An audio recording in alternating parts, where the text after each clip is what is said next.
Hi, I'm Barry Young, and this is a new shop tour video. We moved 2,200 miles from Tacoma, Washington to Silva, Missouri, or actually Patterson, and it was 7 trips in a 26-foot box truck to move all that junk I've showed you in the last shop tour video to here.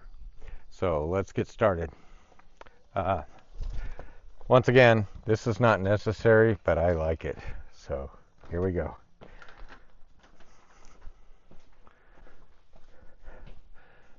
Welcome to the new Young Camera Company. This is a much, much better facility. Uh, we had almost all of this equipment in a 2-car garage in Tacoma. And this is just going to be a lot easier. So again, we put the workbenches or the toolboxes underneath the workbenches like we did in Tacoma. However,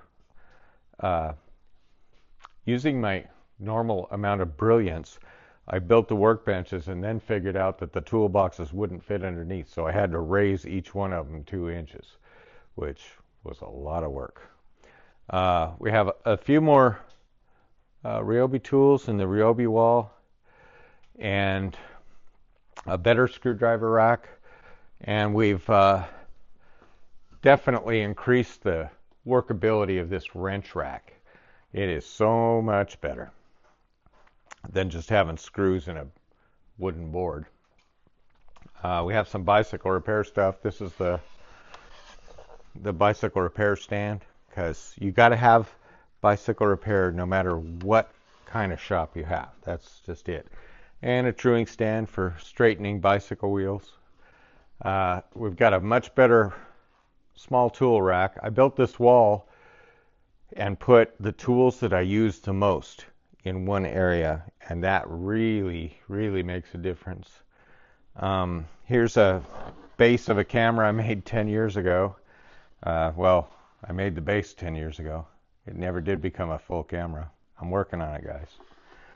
And since we got here, we purchased a new gantry crane, which is better than the wooden one that I showed you in a previous video by a long shot. This thing is handy as can be. We also made a very handy fold-away assembly table. It all folds up, and these legs are stuck on here now, so all I have to do is extend the legs and then pick it up with the gantry crane through this chain which passes through the center, and it lifts the whole thing up, and then you just set it on the floor. One person can do it even though it weighs 200 pounds. All right. Still got the Grizzly cabinet maker saw, and always will. I love this machine. It's really good. We replaced the Delta thickness planer with this DeWalt, and I installed a helical carbide cutter head in it. Replaced the one that's just got the straight knives. This is way better. Built an outfeed table out of a couple of these awesome Harbor Freight workbenches. Had to cut a slot for the miter gauges, and this is where I spend most of my time, at this table. This is the new hardware cabinet, and you remember in the old video I had everything in those, and they're still in there, but now I went to Dollar Tree and bought these loaf pans, and they hold quite a few bolts for $1. Let's see, they're $1.25 now. They should call it $1.25 Tree. Anyway, this works out really good. I'm very happy with this. It fell off this workbench last week, so be careful when you do stuff like this. We're getting ready to add super dust collection to the miter saw, and we already have dust collection here, sort of, but I'm changing it and moving all the dust collector outside and coming through this wall and redoing all of this duct work. because I want that noise of the dust collector outside. I built this scale rack. That's just to make everything handy, and it works out pretty good. But what is really good is this plywood rack. This is for full sheets of plywood, which were before leaned over against whatever I could lean them against and on the floor, and they were in the way. And now this really, really works good. And it doesn't take too much to do it. You should consider it. Still have the Atlas drill press, and we purchased this new CNC from Onefinity. This is the Foreman Elite Foreman, whatever.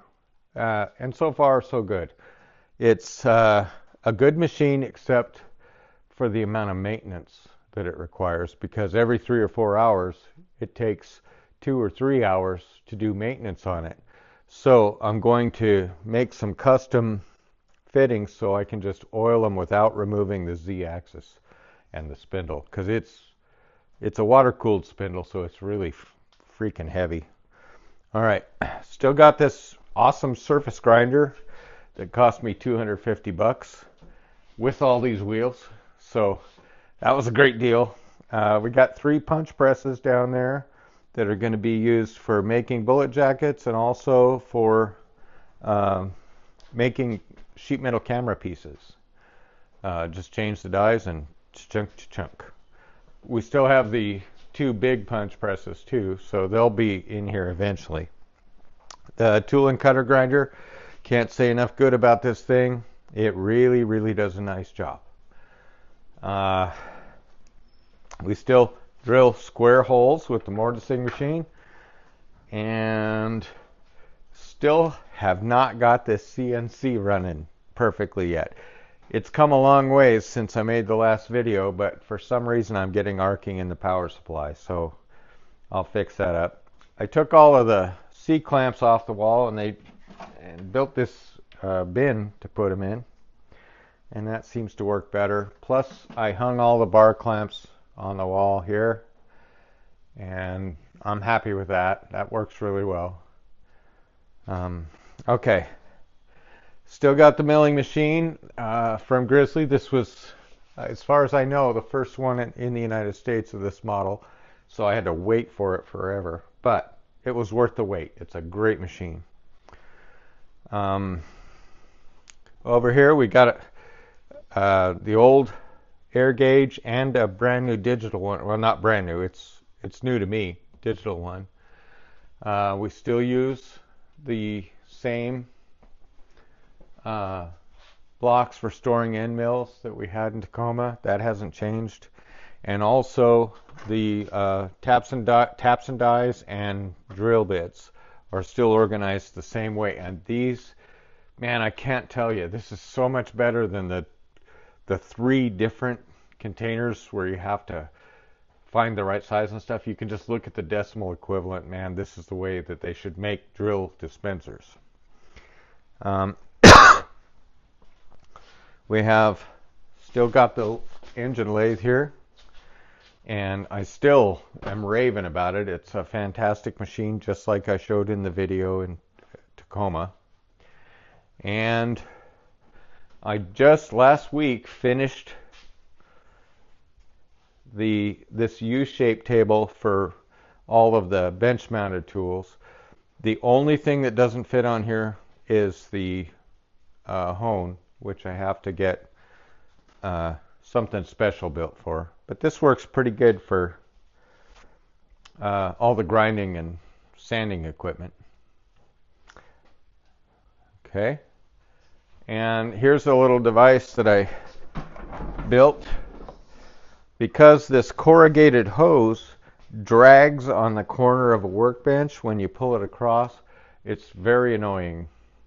So I built this overarm boom, and it's just some 1/2-inch black pipe, and you can swing it out over your workbench and sand without dragging that hose across the corner of the workbench.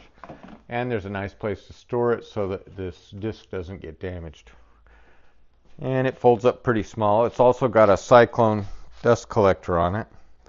And these things are great because they collect almost all of the chips. And then every one of my vacuums has a HEPA filter and a vacuum bag and a pool sock covering the HEPA filters, so I shouldn't have to replace those expensive filters. That's the goal. All right. And here's the old bandsaw that we brought from Tacoma, and it's still cranking out parts night and day. It's a great thing. Plus we got this big resaw, so we can make boards thinner, split them into two, whatever. And this is the blade that came with it, so it's absolute junk. But I do have a proper blade to go on there.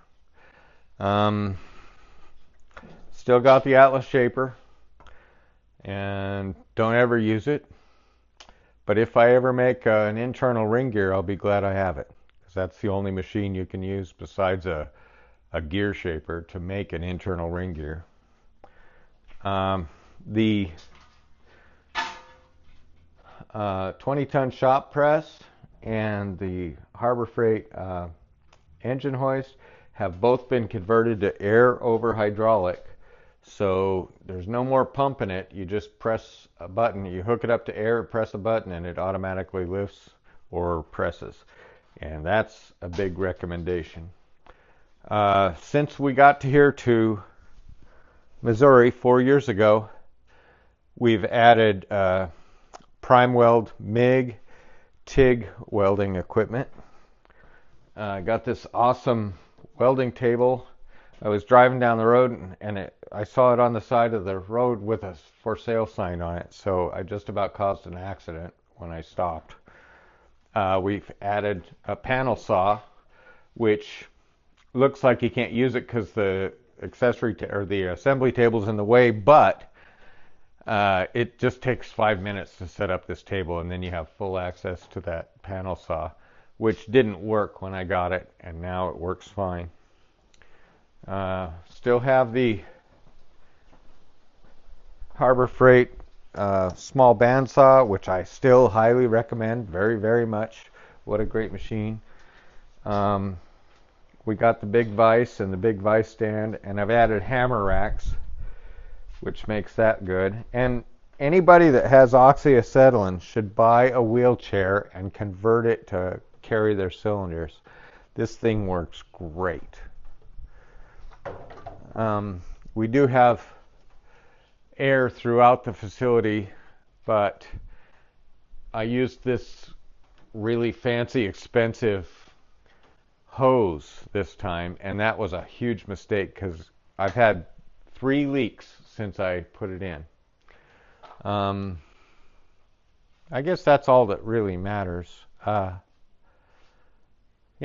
we're done. That's Young Camera Company, which is still around. It's just I've been busy moving this stuff. We actually drove the 26-foot box truck farther than it is around the equator to bring all this stuff here. I'm tired. Okay, thank you very much. Have a good day.